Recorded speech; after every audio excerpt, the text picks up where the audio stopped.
ফাতেমা চোখের পানিটা ছেড়ে দিয়ে বলে, বাবা গো, আমি বুঝে ফেলছি বাবা, এক সপ্তাহ হয়ে গেলে তুমি অসুস্থ, মসজিদেও যাইতে পারো না, নিজে দাঁড়ায় নামাজ আদায় করতে পারো না। ও প্রাণের বাবা, এই মুহূর্তে দরজার সামনে মালাকুল মউত দাঁড়ায় গেছে, তার মানে আমি বুঝে ফেলছি তোমারে নিয়ে যাইবো বাবা। বাবা গো, আমি তারে ঘরে ঢুকতে দিব না, আমি তোমারে হারাইতে পারবো না।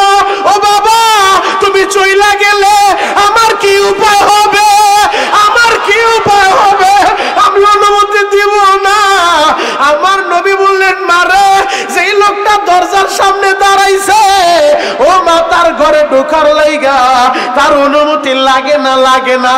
এটা তোমার বাবার সম্মান, তোমার বাবার সম্মানে অনুমতি চাইছে, সে দুনিয়ার কারো কাছে অনুমতি চাইবো না, আল্লাহ তার অনুমতি দিয়া দিছে। এবার মালাকুল মউত আজরাইল ঘরের ভিতরে ঢুইকা আমার নবীর সালাম দিয়ে বলে, নবী গো, আল্লাহ পাঠাইছে, আপনি চাইলে থাকতে পারবেন, আবার অনুমতি দিলে আমি কাজ শুরু করব। আমার নবী বলে, জিবরাইলের সাথে কথা বইলা নেই। এবার জিবরাইল আইসা সালাম দিয়া বলে, নবী গো, আল্লাহ বলে দিছে আপনি যদি চান থাকতে পারবেন, আর অনুমতি দিলে জান কবজের কাজ করবে। আমার নবী বলে, জিবরাইল, যদি আমি থাকি এরপরে কি হবে? বলে, এরপরেও মরতে হবে। ইন্নাকা মাইয়িতু ওয়া ইন্নাহুম মাইয়িতুন, আপনিও মরবেন, এরাও মরবে, কেউ থাকবে না, কেউ থাকবে না, একমাত্র একজন বাকি থাকবে গো নবী, তিনি হলেন আমার আল্লাহ। কুল্লু মান আলাইহা ফান ওয়া ইয়াবকা ওয়াজহু রাব্বিকা যুল জালালি ওয়াল ইকরাম। সব ধ্বংস করে দিবেন, একজন বাকি থাকবেন, তিনি হলেন আল্লাহ। ফেরেশতারাও থাকবে না, এই জমিনবাসী থাকবে না, আসমানবাসী থাকবে না, জিনেরাও থাকবে না, ফেরেশতারাও থাকবে না। আল্লাহর আরশ বহনকারী 8 জন ফেরেশতা, যেই 8 ফেরেশতা আল্লাহর আরশটা কাঁধে নিয়ে দাঁড়ায় আছে, ওই 8 ফেরেশতাও থাকবে না। ফেরেশতাদের সর্দার 4 ফেরেশতা, জিবরাইল, মিকাইল, ইসরাফিল, আজরাইল, এই 4 ফেরেশতা, এরাও কেউ থাকবে না, একমাত্র আমার আল্লাহই বাকি থাকবে। ও আমার যুবক বন্ধুরা, ও আমার দাড়ি পাকা আব্বা জানেরা, দিলের কানটা লাগাইয়া আমার কথাগুলো শুনে যান গো বাবা। আমার নবী বলেন, জিবরাইল রে, যদি মরতেই হয় তাহলে আর থাইকা লাভ কি? ও জিবরাইল, তাহলে আর দেরি কইরা লাভ নাই। এই কথাটা বইলা আমার নবী চোখের পানি ছেড়ে দিছে। জিবরাইল বলেন, নবী গো, আপনি কেন কাঁদেন? বুঝতে পারছি ফাতেমার জন্য আপনি কাঁদেন গো নবী। আমার নবী বলেন, জিবরাইল রে, আমি আমার ফাতেমার লাইগা কাঁদি না, কাঁদি না। নবীজি, মনে হয় আপনার নাতি হাসান আর হোসাইনের জন্য কাঁদেন। আল্লাহ তো জানায় দিছে, আল হাসান ওয়াল হুসাইন সাইয়্যিদা শাবাবি আহলিল জান্নাহ, আপনার নাতি 2 জন জান্নাতের যুবকদের নেতা। নবীজি, তাদের জন্য মনে হয় কাঁদেন। নারে জিবরাইল, না, নাতিদের জন্য কাঁদি না, তাহলে কেন কাঁদেন গো নবী? আমার নবী বললেন, জিবরাইল রে, আমার উম্মতের লাইগা কাঁদি, উম্মতের লাইগা কাঁদি গো। ও জিবরাইল, অন্যান্য নবীর উম্মতিরা গুনাহ করার কারণে আমার আল্লাহ সমূলে পুরা জাতি ধ্বংস কইরা দিছে। ও জিবরাইল, আমার উম্মত তো কত গুনাহ করবে, যদি আল্লাহ ধ্বংস কইরা দেয়, এতদিন আমি ছিলাম, আমি থাকার কারণে আমার উম্মতের সমূলে ধ্বংস করে নাই। আজ সামুদ জাতির মতো আমার উম্মতের ধ্বংস করে নাই। আমি যদি না থাকি আমার উম্মতের কি উপায় হবে গো? এরা গুনাহ করলে আল্লাহ যদি একসাথে ধ্বংস কইরা দেয়। জিবরাইল বলেন, নবী গো, আপনি কাঁদবেন না, কাঁদবেন না, আপনার কান্নার সইতে পারি না। আল্লাহ জানায় দিছে, আপনার অবর্তমানে, আপনার ওফাতের পর আপনার উম্মতের জিম্মাদারি আমার আল্লাহ নিজের হাতে নিয়ে নিব। এজন্যই আমরা গুনাহ করার পরেও একসাথে আল্লাহ পুরা জাতিরে ধ্বংস কইরা দেয় নাই। যেই পরিমাণ গুনাহ আমরা করি একজনও তো বাঁচায় রাখার কথা না, এই পৃথিবীর আলো বাতাস তো বন্ধ কইরা দেওয়ার কথা, এরপরও আল্লাহ আমাদের কেন ধ্বংস করে না? ওই যে নবীর দোয়া। এজন্য গুনাহ করার পরেও সমূলে পুরা জাতিরে আল্লাহ ধ্বংস কইরা দেয় নাই। যুবক, আমি তোমাদের পায়ে হাত রেখা বলে যাই, এই যে আয়োজক কমিটি, মাহফিল কমিটি, হাজী সাহেব আমার দাওয়াত দিছে, এমন একটা মাসে মাহফিলটা মিলাইছে যেই মাসটা হলো শাবান মাস।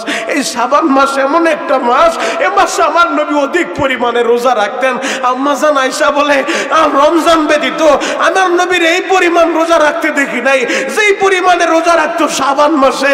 এই শাবান মাস এত দামি মাস, নিসফে শাবান, শাবানের 14 তারিখ দিবাগত রাত্রে আমার আল্লাহ দুনিয়ার আসমানে আইসা এই মানুষগুলারে ডাকতে থাকে, আল্লাহ আমি মুস্তাগফিরিন ফাগফিরাল্লাহ। ও কি আছো গুনাহগার, আমি আল্লাহরে বলো, আমি আল্লাহ মাফ করব। কি আছো অভাবগ্রস্ত, আমারে বলো, অভাব দূর করব। এইভাবে আমার আল্লাহ ফজর পর্যন্ত ডাকতে থাকে। আল্লাহু আকবার। তাহলে এই শাবানের চাঁদে গুনার বোঝা নিয়ে আজকের এই মাহফিলে আসছি। দড়ি মালঞ্চি হযরত ওমর রাদিয়াল্লাহু তাআলা আনহু মসজিদে, এই মসজিদের মাহফিলে আইসা চোখের পানি দিয়া যদি মালিকেরে বুঝায় বলতে পারো, আল্লাহ গুনার বোঝা নিয়ে মাহফিলে আসছি, আমার গুনার বোঝা এই জায়গায় রাইখা আমার এই পবিত্র বানায় বাড়িতে ফিরাইবা ইনশাআল্লাহ। ইনশাআল্লাহ। পারে কি পারে না? আরো জোরে বলেন, বাপ পারে কি পারে না? আমার আল্লাহ পারে। যুবক, আমি তোমাদের পায়ে হাত রেখা বলে যাই, আমরা সবাই গুনাহগার, আমিও গুনাহগার, এই যে হুজুরও গুনাহগার, হাজিরাও গুনাহগার, তুমিও গুনাহগার। তবে কেউ গুনাহ কম করছি, কেউ গুনাহ বেশি করছি, গুনাহ আমরা সবাই করছি। তবে গুনার বোঝা, এত গুনাহ করার পরেও আমার আল্লাহ আমাদের নামটা মা বাবার কাছে জানায় দেয় নাই, আমাদের গুনার কথা এলাকার মানুষের জানায় দেয় নাই, আমাদের গুনার কথা এই এলাকার মানুষ জানে না। যদি জানতো এলাকা থেকে আমাদেরকে বের করে দিত। কথা বলেন ঠিক কিনা? এই গুনাহগুলা ডাইকা রাখছেন কে? আরো জোরে বলেন। আপনাদের খারাপ লাগতেছে? শেষ করে দিমু? তাহলে দুই একজন যে আবার ওঠাউঠি করে, খারাপ লাগে? তাহলে শেষ করে দি। আল্লাহুম্মা আমিন। আরে হ, আরে হ, আরে হ, আরে হ। চলবে? চলবে? কতক্ষণ? সারা রাত? হুজুর কোটটা টান তো, কোট খুললা লই। সারা রাত বলে চলবো? মাশাআল্লাহ। সারা রাত সবাই থাকবেন? সবাই থাকবেন? আল্লাহকে হাত উঠায় দেখান তো কে কে ভাগবেন। এইটাই ঠিক। আপনারাও সারা রাত থাকবেন না, আমিও সারা রাত করবো না। আপনাদের তো একদিন আর আমার তো একদিন। কথা বলেন ঠিক কিনা? তবে ইনশাআল্লাহ আল্লাহ যত সময় চালায় তত সময় চলবে ইনশাআল্লাহ। ইনশাআল্লাহ। আল্লাহু আকবার বলেন তো, আরো জোরে বলেন আল্লাহু আকবার। হে যুবক ভাইরা, হাজী সাহেব, বাবাজিরা টানে মামে নজরি, এক নজরে তাকায় থাকেন গো বাবা। এত গুনাহ করার পর আমাদের গুনার কথা আমাদের মায় জানে না, আমাদের গুনার কথা আমাদের বাবাই জানে না। কেন জানে না জানো নি? আমার আল্লাহর 99টা নাম আছে। কয়টা? 99টা। যারা এই নামগুলা মুখস্থ করবে আমার আল্লাহ তাদেরকে জান্নাত দান করবে। এই 99 নামের ভিতরে একটা নাম রহমান, একটা নাম রহিম, একটা নাম কারিম, একটা নাম আউয়াল, একটা নাম আখির, একটা নাম জহির, একটা নাম বাতিন। এমন 99 নামের ভিতরে একটা নাম হলো সাত্তার। এই সাত্তার নামের চাদর দিয়া বান্দার 30 বছরের গুনাহ প্যাকেট কইরা ফালাইছে। দাড়ি পাকা আব্বা, আপনার 60 বছরের গুনাহ প্যাকেট হয়ে গেছে। ও দাড়ি পাকা মুরব্বী, 70-80 বছরের গুনাহ প্যাকেট কইরা ফালাইছে। দুনিয়ার মানুষের জানায় নাই, জানায় নাই। এমন বহুত গুনাহ কইরা বসে আছেন, আপনার বিবি জানলে একদিনও সংসার আপনার সাথে টিকতো না। ও পর্দার আলের মায়েরা, এমন বহুত গুনাহ তুমি করছো যেই গুনার কথা তোমার ছেলেরা জানলে কোনোদিন তোমারে মা বইলা পরিচয় দিত না। যেই গুনার কথা তোমার স্বামী জানলে 1 সেকেন্ডও সংসারটা টিকতো না। মা গো, ওই গুনাহটা আমার আল্লাহ ডাইকা ফলাইছে, সাত্তার নামের চাদর দিয়া প্যাকেট কইরা ফলাইছে। ও কলিজার টুকরা যুবক, তোমার গুনার কথা তোমার বাবাই জানলে তেজ্য পুত্র করে বাড়ি থেকে বের কইরা দিত। তোমার গুনার কথা তোমার মায়ে জানলে কোনোদিন ছেলে বইলা তোমারে পরিচয় দিত না। আমিনপুরের যুবক রে, আমার আল্লাহ সাত্তার নামের চাদর দিয়া এই গুনাহগুলো এমন ভাবে প্যাকেট করছে। আজকের এই দড়ি বালুনচি মাহফিলে বৈশা এই শাবানের চাঁদে যদি চোখের পানিটা ছাইরা দিয়া আমার আল্লাহরে বুঝায়া বলতে পারো, ডাকার মতো একটা ডাক দিতে পারো, এই যে কোরআন আমার হাতে, আমাদের গুনাহ করতে 10 বছর 20 বছর 50 বছর লাগছে, আমার আল্লাহর মাফ করতে 10 বছর আর 20 বছর লাগবো না, একটা সেকেন্ডও লাগবো না। যদি ডাকার মতো ডাক দিতে পারো, চোখের পানি দিয়া বুঝায়া বলতে পারো, আমার আল্লাহর 99 নামের ভিতরে একটা নাম হলো গফফার। এই গফফার নামের খাতিরে আমার আল্লাহ এখনই মাফ করে দিতে পারে। গলা ফাটায় ডাক দাও না আল্লাহ, আরো জোরে ডাক দাও, ডাক দাও, ডাক দাও, ডাক দাও, ডাক দাও, গলা ফাটা ডাক দাও, ডাক দাও, ডাক দাও, আল্লাহরে খুশি করো, ডাক দাও, আরো জোরে ডাক দে যুবক, ডাক দে। নিজের হাতে বান্দা তুমি মওলা বানায়া কেমনে দিবা জাহান্নামে ফালায়া, সকলের দরজা হইতে মওলা ফিরিয়া,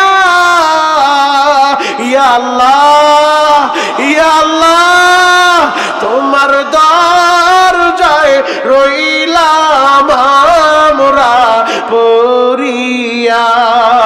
ও দয়ার আল্লাহ,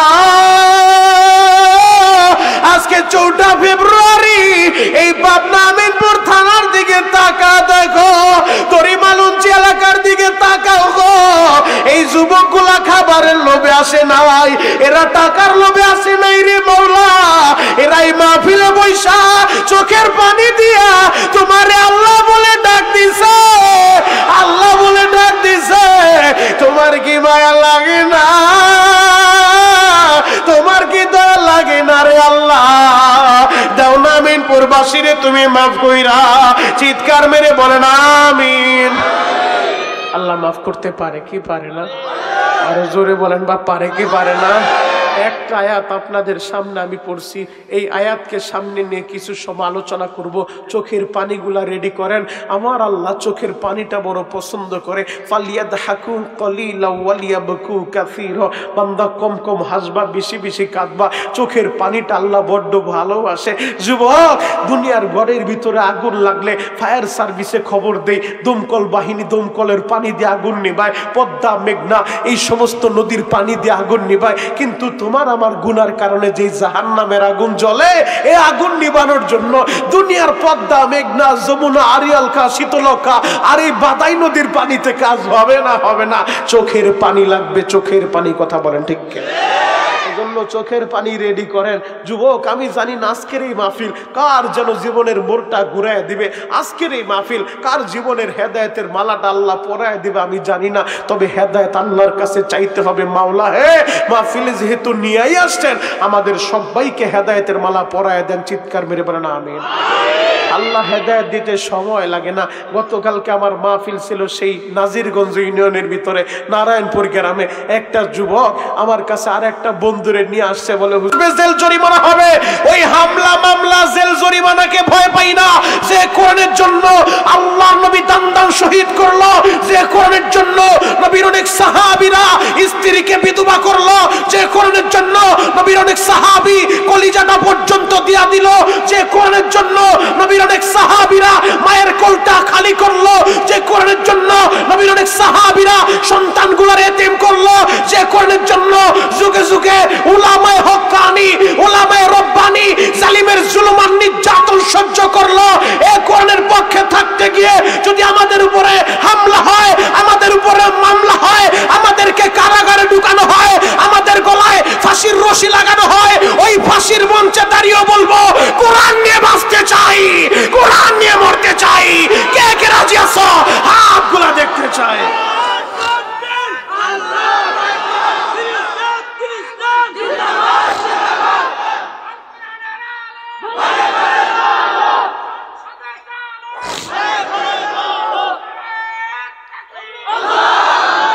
আল্লাহু আকবার বলেন, আরো জোরে বলেন আল্লাহু আকবার। আজকে দলের একটা পাত্তি নেতার বিরুদ্ধে কথা বললে তোমার কলিজায় লাইগা যায়, আমার নেতার বিরুদ্ধে কথা বলছো, ডাল সুরকি নিয়ে রাস্তায় বের হয়ে যাও। যুবক, এই নেতা তোমার কাজে আসবে না, আসবে না। এই নেতারে কবরে তুমি পাইবা না। ওই নেতারে যে পাইবা না, আমার কথাটা খারাপ লাগতে পারে যে হুজুর এইটা আবার কি বললেন, এই কোরআন থেকে দলিল নাও। ওই নেতা তোমার কাজে আসবে না। ইয়াউমা ইয়াফিরুল মারউ মিন আখি ওয়া উম্মিহি ওয়া আবি ওয়া সাহিবাতিহি ওয়া বানি। আরে তোমার ভাই তোমার কাজে আসবে না, তোমার বাপ তোমার পরিচয় দিবে না, তোমার মা তোমার পরিচয় দিবে না। সবাই একটা জিকির করবে, ইয়া রাব নাফসি নাফসি, আমারে বাঁচাও, আমারে বাঁচাও, আমি বাঁচতে চাই। আরে নেতা কোথায় আর কর্মী কোথায়, পীর কোথায় আর মুরিদ কোথায়? সবাই একটা জিকির করবে। পীরও বলে ইয়া নাফসি, মুরিদও বলে ইয়া নাফসি, নেতাও বলে ইয়া নাফসি, কর্মীও বলে ইয়া নাফসি। শুধু তাই না, বাবা আদম থেকে শুরু করে ঈসা নবী পর্যন্ত সমস্ত নবীরা বলবে ইয়া রাব নাফসি নাফসি, আমি বাঁচতে চাই, আমি বাঁচতে চাই। একটা দরুদি পাওয়া যাবে, ভিন্ন আওয়াজ আসবে, মাকামে মাহমুদে সিজদায় পড়ে বলতে থাকবে রব্বি হাবলি উম্মতি উম্মতি উম্মতি উম্মতি। ও দয়ার আল্লাহ, আমার উম্মত গুনাহগার, আমার উম্মতের মাফ কুরবানি। যেই উম্মতের লাইগা নবী আমার এখনো পর্যন্ত ওই সোনার মদিনায় সবুজ গম্বুজের নিচে শুইয়া এই উম্মতের লাইগা কান্দে গো বাবা। এখনো পর্যন্ত যেই নবী রওজায় থারে শুইয়া শুইয়া উম্মতের লাইগা কান্দে, হাসরের ময়দানেও কান্দবে। শুধু তাই না বাবা, ময়দানে মাহশারে পাগলের মতো কখনো মিজানের পাল্লার কাছে যেই জায়গায় নেকিবুদির ওজন হবে, পাগলের মতো দৌড়ে যাবে, ওই জায়গায় দাঁড়ায় দাঁড়ায় পাহারাদারি করবে। একটা উম্মতের আমল যদি হালকা হয়ে যায়, নেকের পাল্লা যদি উপরে উঠা যায়, নবী দাঁড়ায় দাঁড়ায় দেখবে আল্লাহ এই উম্মতের তুমি জাহান্নামে দিও না। নিজে দাঁড়ায় তদারকি করবে, পাহারাদারি করবে। আবার যখন মনে পড়ে যাবে ওই পুলসিরাতের পুলটা পাড়ি দিতে যাইয়া না জানি কোন উম্মতের পাটা কাইটা কাইটা জাহান্নামের ভিতরে পইরা যায়, মনে পড়ার সাথে সাথে পাগলের মতো একটা দৌড়বাইরা পুলসিরাতের কিনারায় চইলা যাবে। ওই পুলসিরাতের কিনারায় দাঁড়ায় বলবে আমার উম্মতের পুলটা পারি দাও, আমি নবী আছি।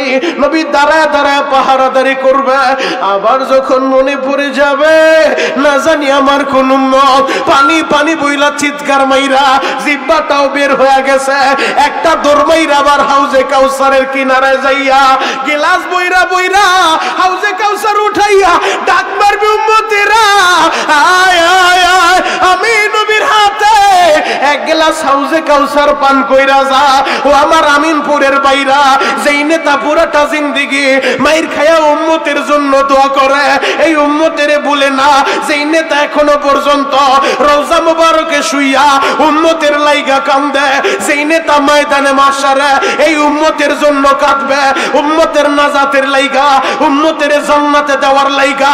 আমার ওই নেতা, আমার ওই নবীর বিরুদ্ধে আর একটা বার যদি টেকনাফ থেকে তেতুলিয়ায় 56,000 বর্গ মাইলের মধ্যে কোন নাস্তিক ওই নবীর নিয়ে কটাক্ষ করে, ওই নবীর বিরুদ্ধে কথা বলে, ও যত বড় নেতা হোক, এগুলা দেখার টাইম আমাদের নাই।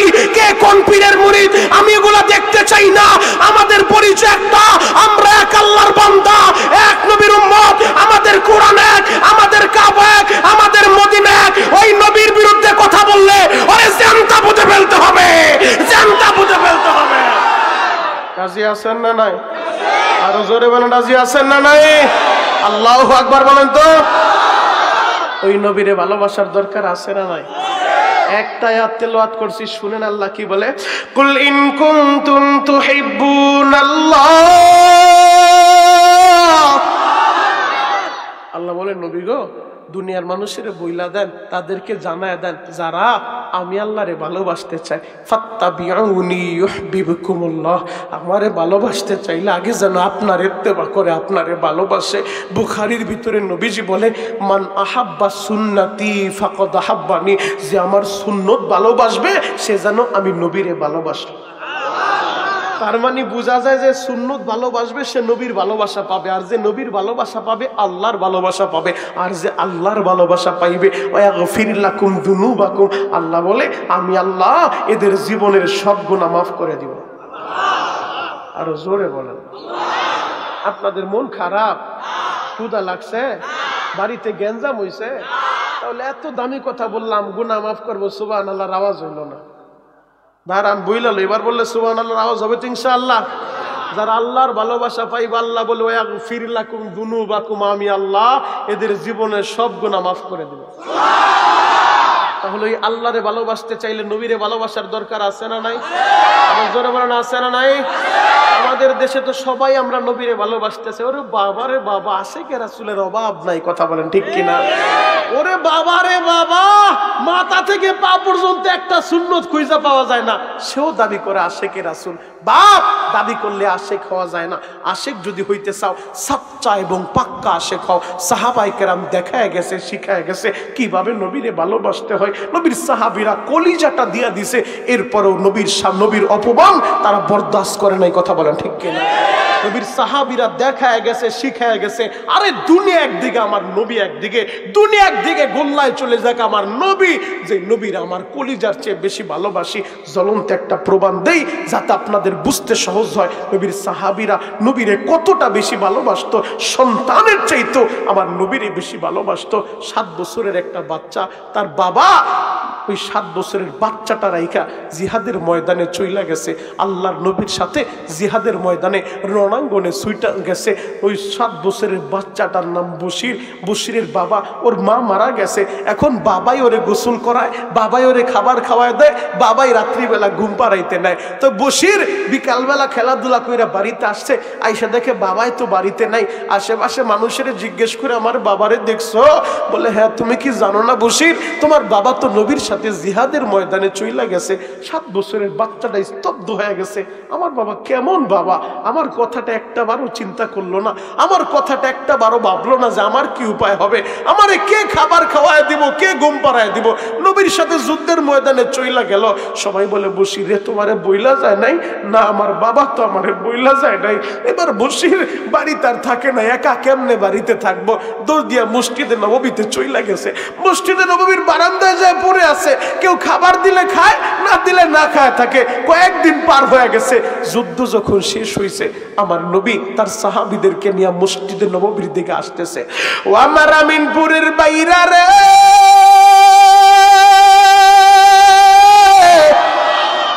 ছোট্ট ছেলে বশির তাকা দেখেন নবী এবং তার সাহাবীরা যুদ্ধের ময়দান থেকে বাড়ির দিকে আসতেছে, মসজিদের নববীর দিকে।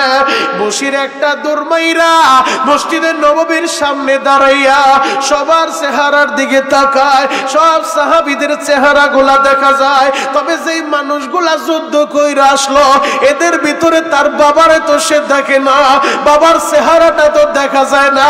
বশির পাগলের মতো নিজের বাবারে খুঁজে, আমার বাবা কেমন বাবা গো, আমার বাবা জানে আমার মা দুঃখিনী বাইসা নাই, আমার বাবা ভালো কইরাই জানে বাবা খাওয়ায় দিলে আমি খাবার খাই, বাবা না খাওয়ায় দিলে আমি না খাই থাকি, বাবা ঘুম পাড়ায় দিলে আমি ঘুমাইতে যাই, বাবা ঘুম না পাড়াইলে একা একা ঘুমাইতে পারি না, আমার বাবা দিয়ে এখনো আসলো না।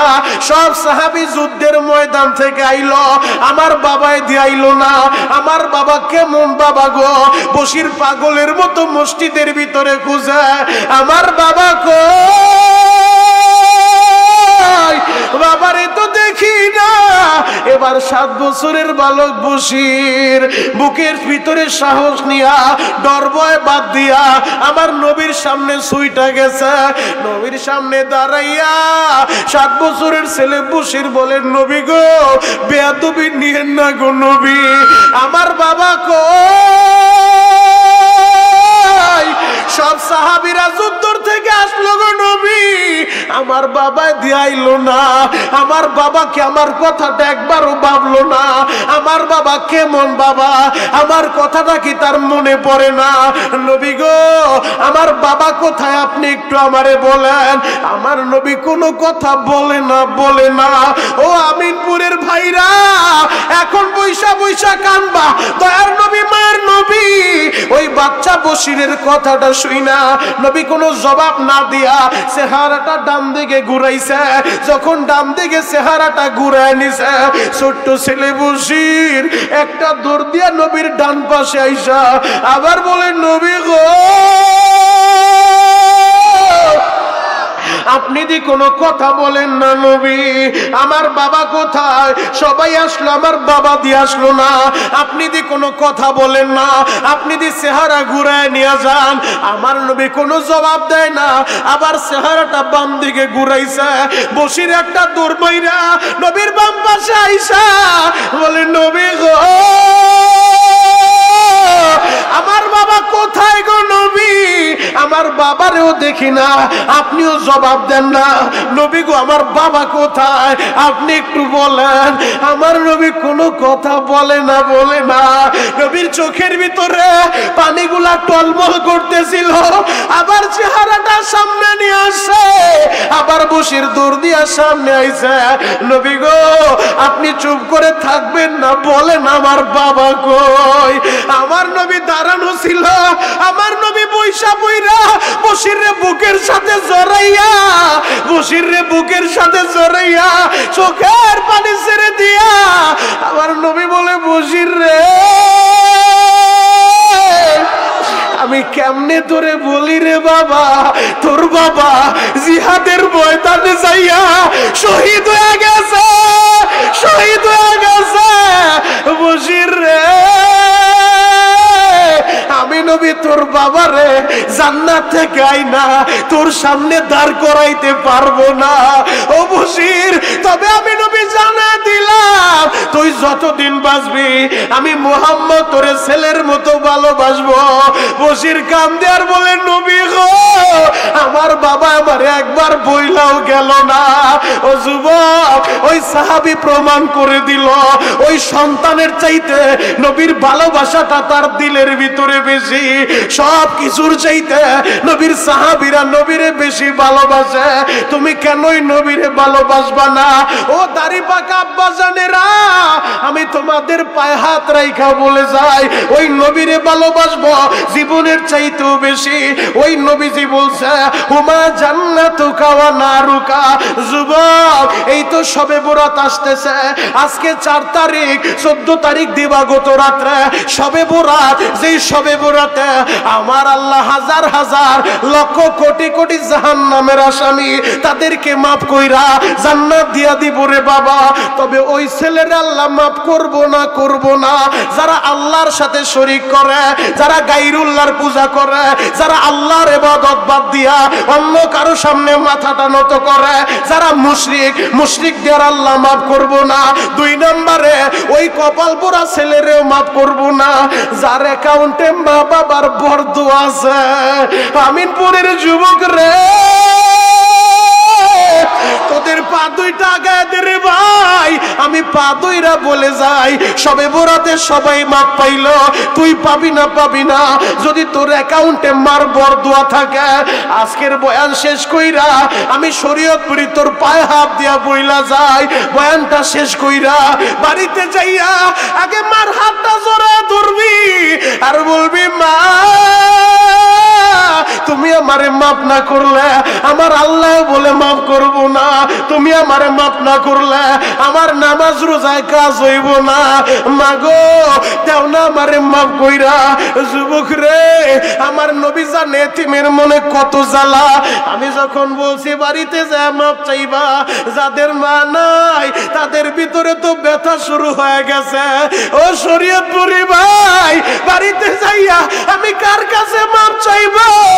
আবার তো মা নাই, আমি তো মায়েরে কবরে শুয়াইছি।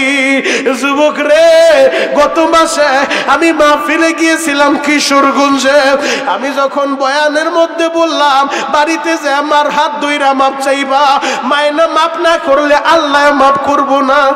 আমি কথা বইলা বয়ান শেষ করে আমি যখন গাড়িতে উঠবো, একটা যুবক আমার পিছনে পিছনে দৌড়ে আসছে, বলে হুজুর একটু দাঁড়ান। আমার জড়ায় ধরে চোখের পানি চাইরা দিছে, বলে হুজুর আপনি বললেন মার কাছে মাপ চাইতে, আমি কপাল পোড়া, আমার কি উপায় হবে? এই হাত দুইটা দিয়ে আমার মায়ের বহুতবার গলা চাইপা ধরছি, এই হাত দিয়া বহুতবার আমি আমার মায়ের মারছি নেশার টাকার লাইগা। হুজুর আমার মা তো এখন দুনিয়ায় পয়সা নাই, আমি কার কাছে মাপ চাবো? আমি বললাম কবরের পাশে যারা কাঁদতে থাক আর বল আল্লাহ ওই মায়ের তুমি মাইরো না, মাইরো না। আল্লাহ যদি তোর মায়ের মাফ করে, তোর আল্লাহ মাফ করে দিলে দিতেও পারে। ওই কপাল পুরার মতো তোমরা যারা মা হারাইছো, মার মনে কষ্ট দিয়া কবরে শুয়াইছো, আজকের এই মাহফিলে বৈশা বৈশা চিৎকার বাইরা কানবার বলবো আল্লাহ আমার মায়ের মাইরো না, আমার মায়ের মাইরো না, আমার মায়ের মাইরো না। যুবক রে, মা কারে বলে রে ভাই, যেই দিন হারাইবি সারা পৃথিবীতে ঘুরবি, মার মতো একটা দরদি এ পৃথিবীর কোথাও পাইবি না, পাইবি না। বাবার মতো একটা দরদি এ পৃথিবীর কোথাও মিলবি না রে ভাই। তোমাদের এই আমিনপুরের যুবকেরা আজ থেকে 20 বছর আগে এত টাকার মালিক তোমরা ছিলা না। তোমার বাবা এই শীতের সময় ঠান্ডা পানি দিয়া ফজরের পরে ফজরের নামাজটা বইরা শীতের ভিতরে পরের পেঁয়াজ খেতে কামলা দিতে নাইমা গেছে। তোমার বাবা তো কবিয়া পরের আলু খেতে পানি দিতে নাইমা গেছে। অসুস্থ শরীর নিয়ে বাবা শুয়া থাকে নাই, বাবার শরীরে প্রচন্ড জ্বর, এরপরেও শুয়া থাকে না। মায়ে বলে তুমি কাজে যেও না। বাবাই বললো আমি যদি কাজে না যাই আমার ছেলের পরীক্ষার ফি দিব কেমনে, ওর মাদ্রাসার বেতন দিব কেমনে, স্কুলের বেতন দিব কেমনে? ও আমার দড়ি মানুষের বাইরা রে, যেই বাবা পরের জমিতে কামলা দিয়া, যেই বাবা ঋণ কইরা তোমারে বিদেশ পাঠাইয়া আজকে তুমি টাকার মালিক, লেখাপড়া কইরা বিদেশে যায় টাকার মালিক হইলা, বড় বড় বিল্ডিং তুমি বাড়িতে উঠাইলা, আজকে টাকার মালিক হইয়া বহুত এমন কপাল পোড়া আছে ওই মায়ের আর বাবারে চিনে না। কথা বলেন ঠিক কিনা? বহু যুবক আছে, হয়তো তোমাদের আমিনপুরে নাই, আমি অন্য জায়গার কথা বলি, সারা বাংলাদেশ তো চড়ায় খাই। যুবক কত মুরব্বীর মনের ব্যথা। আমার কেরানীগঞ্জ, আমি যেই মসজিদে জুমা পড়াই, সুবাদ্দা কেন্দ্রীয় মসজিদে বিক্রমপুর টঙ্গি বাড়ির একটা মুরব্বী আমার ওই কেরানীগঞ্জে বাড়া থাকে। জুমার দিন নামাজের পূর্ব মুহূর্তে দাড়িগুলা সাদা হয়ে গেছে, চুলগুলা সাদা, হাতটা জড়ায় ধরে চোখের পানি ছাইরা দিছে। মুরব্বী বাবা বলে হুজুর ছেলে যে এমন অমানুষ হইব বুঝতে পারি নাই, ওর মা বিছানায় পড়ে আছে, এক পাতা ঔষধের টাকাটাও দেয় না হুজুর। এই ছেলের লাইগা কত কষ্ট করছে ওর মা, ওর মা নিজে না খায় ওরে খাওয়াইছে হুজুর। আজকে মা অসুস্থ, এক পাতা ঔষধ কিনে দেয় না। এই কষ্টের কথা কার কাছে বলবো? আমি তো ভিক্ষাও করতে পারবো না, আমি লজ্জার কারণে কারো কাছে বলতেও পারি না। হুজুর একটু দোয়া কইরেন। কত বাবা এমন কষ্ট বুকের ভিতরে চাপা দিয়া ঘুরে, মানুষের কাছে বলে না, বলে না। কত মা অসুস্থ হয়ে ডাক্তারের কাছেও যায় না, সন্তান খবরও নেয় না, এরপরও মানুষের কাছে বলে না। যুবক রে, যেই দিন ওই মায়ের হারাইবি রে ভাই, সারা দুনিয়া ঘুরতে থাকবি, মার মতো একটা দরদি পৃথিবীর কোথাও তুই মিলাইতে পারবি না। আমার আগের বক্তা মায়ের বয়ান করে গেছে। ও যুবক, আমি তোমাদের পায়ে হাত রাইখা বলে যাই, যদি দুনিয়াতে সফল হইতে চাও, মরার পরেও সফল হইতে চাও, মা বাবার দোয়া নিয়ে চলবা। কারণ আমার নবী জানে এতিমের মনে কত জ্বালা। আমার নবী জন্মের আগে বাপ হারাইছে, জীবনে কোনোদিন বাবারে বাবা বইলা ডাকতে পারে নাই। আমার নবী জীবনে কোনোদিন বাবার কোলে ওঠে নাই রে ভাই। দুনিয়া আসার আগে বাবা মারা গেছে 6 বছর বয়সে বাবার কবর জিয়ারত করতে যাইয়া ফিরার পথে মা আমেনারাও হারাইয়া আমার নবী চিরয়তীম। ওই এতিম নবী জানে এতিমের মনে কত জ্বালা। তোমরা যারা এতিম হইছ, তোমরা যারা বাপরে মাটি দিছ, তোমরা যারা মায়ের মাটি দিছ, এখন বৈশা বৈশা কান্দবা আর বলবা মালিক রে আমার নবীও ছিল এতিম, আমার এতিম বানাইছ, আমার নবীও বাপ হারাইছিল, আমারও বাবা হারাইছ। আল্লাহ আমিও তো বাপ হারাইছি, আমিও তো মা হারাইছি, আল্লাহ দেও না আমারে মাফ কইরা। যুবক রে, এই পৃথিবীতে যারাই দামি হইছে মার দোয়া নিয়া হইছে। মার দোয়ায় আব্দুল কাদের জিলানী এত বড় ওলি হইল, মার খেদমত কইরা খাজা মাইনুদ্দিন চিশতি এত বড় দামি হয়ে গেল, মার খেদমত কইরা বাইজিদ বুস্তামি এত বড় ওলি হয়ে গেল। যেই খাজা মাইনুদ্দিন চিশতি, চিশতিয়া সাবিরিয়া তরিকার মুরব্বী, কে না জানে তার নাম। যেই খাজা মাইনুদ্দিন চিশতি যার হাতে হাত দিয়া ওই ভারতের লক্ষ লক্ষ হিন্দুরা কালিমা পড়ে মুসলমান হইছে। একদিন মাইনুদ্দিন চিশতি বাড়িতে আইসা তার মার সামনে দাঁড়ায় বলে, ও মা, এই ভারতের লক্ষ লক্ষ হিন্দুরা আমার হাতে হাত দিয়া কালিমা পইরা মুসলমান হয়ে গেছে রে মা। মাইনুদ্দিনের মা বলে, মাইনুদ্দিন রে, এই ক্যাডেট তোর না, তোর না, এই ক্যাডেট আমি মায়ের। মা, দাওয়াত দিলাম আমি, বয়ান করলাম আমি, কালিমা পড়াইলাম আমি, মুসলমান বানাইলাম আমি, ক্যাডেট তো কেমনে তোমার হয়? মা কান্দে আর বলে, মাইনুদ্দিন, যেই দিন তুই আমার গর্বে আইসো বাবা, ওই দিনের পর থেকে কোনোদিন তাহাজ্জুদটা আমি মিস করি নাই বাপ। যেই দিন তুই ভূমিষ্ঠ হইছ ওই দিনের পর থেকে কোনোদিন অজু ছাড়া নাপাক অবস্থায় তোর মুখে আমার স্তনটা দেই নাই রে বাবা। তোর মুখে দুধ দেওয়ার আগে আমি মা ওযু কইরা পবিত্র হয়ে নিতাম। আমি মার দোয়ায় আজকে আল্লাহ তোর এত বড় বুজুর্গ বানাইছে। আল্লাহু আকবার। ইমাম শাফি মার খেদমত কইরা এত বড় বুজুর্গ। 4 তরিকার একজন ইমাম ইমাম শাফি রহমাতুল্লাহ আলাইহি মার পায়ের ভিতরে তেল মালিশ কইরা দেয়, মাঝে মধ্যে পায়ের ভিতরে চুমু খায়। মা আবার চিৎকার মাইরা উঠা বসে, পাগলামি শুরু করলি কেন, কি হইছে তোর, তুই কেন পায়ের ভিতরে চুমু খাও? মার এই কথা শুই না ইমাম শাফি বলে, মা আমি তোর পায়ে চুমু দেই না তাহলে কি করো? মারে আমি আমার জান্নাতের স্বাদ নিতেছি, স্বাদ। আল্লাহু আকবার। ইমাম শাফি মার খেদমত কইরা এত দামি। আর কপাল পোড়া তোমরা মায়েরে পায়া মায়েরে মারো, কপাল পোড়া বাপরে পায়া বাপরে মারো। কত কয়েকদিন আগে ওই গাজীপুর জয়দেবপুরের একটা বাস্তব ঘটনা বলি, এটা কোরআন হাদিস থেকে না, বাস্তব বইলা যায়। ওই গাজীপুর জয়দেবপুরে রাত 2টার সময় কপাল পোড়া ছেলে বাবারে গাড়ি বইরা নিয়ে জয়দেবপুর জঙ্গলের ভিতরে ফালায় দিয়া চইলা আইছে। ওই যে গত মাসে যখন টানা 3-4 দিন শীত পড়লো, সূর্যের চেহারাটাও আপনারা দেখেন নাই। ওই মুহূর্তে বাপ যখন একটা বাবারে শীতের ভিতরে জঙ্গলে ফালায় দিয়ে আইছে, এলাকার মানুষ দেখে মুরব্বীটা মৃত্যুর শয্যায় শায়িত। জয়দেবপুর থানায় ফোন করছে ওসি সাহেব, তার 2-3 জন পুলিশ বাহিনী নিয়ে আইসা মুরব্বীরে হাসপাতাল নিয়ে ভর্তি করছে, স্যালাইন লাগাইছে। সুস্থ হওয়ার পর ওসি স্যার মাথার কাছে বৈশা জয়দেবপুর থানার ওসি জিজ্ঞেস করে, বাপ ও বাপ আপনি জঙ্গলে কেমন আইলেন? বাবা এই কথাটা শুনে চোখের পানি ছাইরা দিছে, স্যার আমার ছেলেটা যেমন অমানুষ বুঝতে পারি নাই স্যার। এই ছেলের লাইগে আমি অসুস্থ শরীর নিয়ে পরের জমিতে কামলা দিছিলাম স্যার।